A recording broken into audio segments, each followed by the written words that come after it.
বিরাট বড় ঘোষণা করলেন মমতা বন্দ্যোপাধ্যায়। 10 লক্ষ টাকা 2টি করে ফ্ল্যাট সাধারণ মানুষকে দেবে রাজ্য সরকার। অবাক করার মতো প্রকল্প। ভোটের পরেই কি পাওয়া যাবে এই বিশেষ প্রকল্পের সুবিধা? কারা পাবেন ফ্ল্যাট আর বিপুল পরিমাণ টাকা? কিভাবেই বা এই প্রকল্পের জন্য আবেদন করবেন? পুরো বিষয়টি জেনে নিন বিস্তারিতভাবে। তৃণমূল সরকার ক্ষমতায় এলেই কি আবার এই বিরাট ধামাকাদার প্রকল্প পাবে সাধারণ মানুষ? মুখ্যমন্ত্রী মমতা বন্দ্যোপাধ্যায় বিরাট বড় ঘোষণা করলেন। ভোটের আগে একেবারে মাস্টার স্ট্রোক বলা যেতে পারে। 2টি করে ফ্ল্যাট সঙ্গে 10 লক্ষ টাকা দেবে রাজ্য সরকার। কিন্তু সবাই কি আদৌ পাবে এই প্রকল্পের সুবিধা? জানুন কি বললেন মমতা বন্দ্যোপাধ্যায়। খনি অঞ্চলের দীর্ঘদিনের অভিশাপ ধস রুখতে ভোটের আগে বড় প্রতিশ্রুতি দিলেন মমতা বন্দ্যোপাধ্যায়। শনিবার রানীগঞ্জের ভোট প্রচার থেকে ধসপ্রবণ এলাকার বাসিন্দাদের জন্য আর্থিক সুবিধা ও আবাসন প্যাকেজের ঘোষণা করেন তিনি।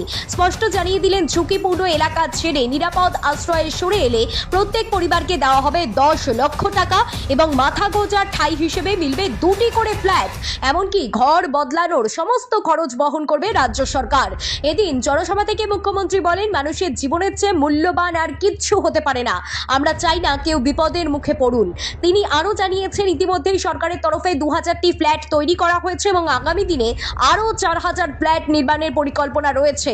তবে পুনর্বাসন প্রক্রিয়া কারোর ওপর চাপিয়ে দেওয়া হবে না বলেও আশ্বস্ত করেছেন তিনি। মমতার কথায়, আমি কাউকে জোর করছি না, শুধু আবেদন করছি, নতুন করে ভাবুন। বড় ধস নামলে হাজার হাজার মানুষের জীবন ঝুঁকির মুখে পড়বে। তাই নিরাপদ ভবিষ্যতের জন্য এই সিদ্ধান্ত নিন। উন্নয়নমূলক ঘোষণার পাশাপাশি নির্বাচনী আবহে বিজেপিকে কড়া ভাষায় আক্রমণ করেন মুখ্যমন্ত্রী। ভোটার তালিকা থেকে নাম বাদ দেওয়া নিয়ে সরব হয়েছেন তিনি। এক একটি বুথে 500 জনের নাম থাকলে 400 জনের নামই বাদ দেওয়া হয়েছে। এটা কি রসিকতা? একটা সীমা থাকে, কিন্তু বিজেপি সব সীমা পার করে যাচ্ছে বলেই দাবি মমতার। এখানেই শেষ নয়, মমতা বন্দ্যোপাধ্যায় আরো বলেছেন, আজ পর্যন্ত স্পষ্ট করে জানানো হয়নি কার নাম তালিকায় রয়েছে এবং কার নাম নেই।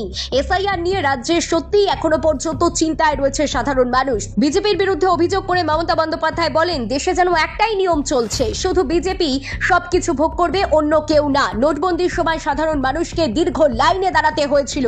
এমনকি লক্ষ্মীর ভান্ডারের টাকাও জমা দিতে বাধ্য করা হয়েছিল তাদের। আধার কার্ড গ্রহণ করা হচ্ছে না, সবকিছুই করা হচ্ছে এসআইআর এর নামে মানুষের ভোট অধিকার খর্ব করার জন্য। নির্বাচনী লড়াইয়ের মাঝে এদিন মমতার ভাষণে ছিল ধর্মীয় সম্প্রীতির বার্তা।